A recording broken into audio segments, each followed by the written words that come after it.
కట్టు బొట్టు చీర, మట్టెలు తాళి, గాజులు ఇవన్నీ చక్కగా ధరించండి. ఏ మగవాడు మీ జోలు రాలేడు, ఏ రోగం మీ జోలు రాలేదు. మీ ఆయన కూడా నిన్ను ముట్టుకోవాలంటే ఒక దేవతలాగా తయారైతే భయమేసి వెళ్ళిపోతాడు. మీరు ఎలా తయారై కూర్చుంటారంటే ఇక చెప్పకూడదు, అట్ట కూర్చుంటారు వస్తావా అన్నట్టు.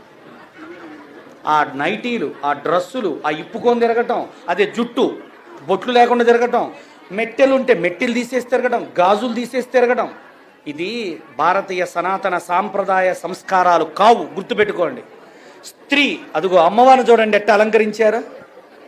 అలా నువ్వు అన్నీ చేసి భర్త వెళ్ళేటప్పుడు అలా ముత్తైదుగా తయారై ఒక్కసారి బయటకు వచ్చి బాయ్ చెప్పండి. ఈ మధ్య వస్తూ ఉంటే భాగ్యనగర్ కాలనీలో వస్తున్నాను, ఒక ఇండివిజువల్ హౌస్, వాళ్ళ ఇంటి ముందు అరటి చెట్టు ఉంది, చాలా ఆనందంగా ఉంది.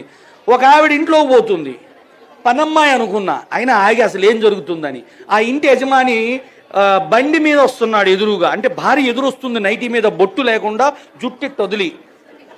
నువ్వు పనమ్మాయివా, దెయ్యానివా, భూతానివా, రాక్షసివా, పిచాచివా? డ్రెస్ వేసుకోవడం రాదు, బొట్టు పెట్టుకోవడం రాదు, 3 పాయలు వేసుకొని నిన్ను జుట్టు చక్కగా ఇస్తే బ్యూటీ పార్లర్లకు పోయి 500 ఇచ్చి జుట్టు గీగించుకుంటారు. మొన్నేమి ఇంత గోస్తివి, నిన్నేమి ఇంత గోస్తివి, చివరికి ఏమి. Download ShareChat.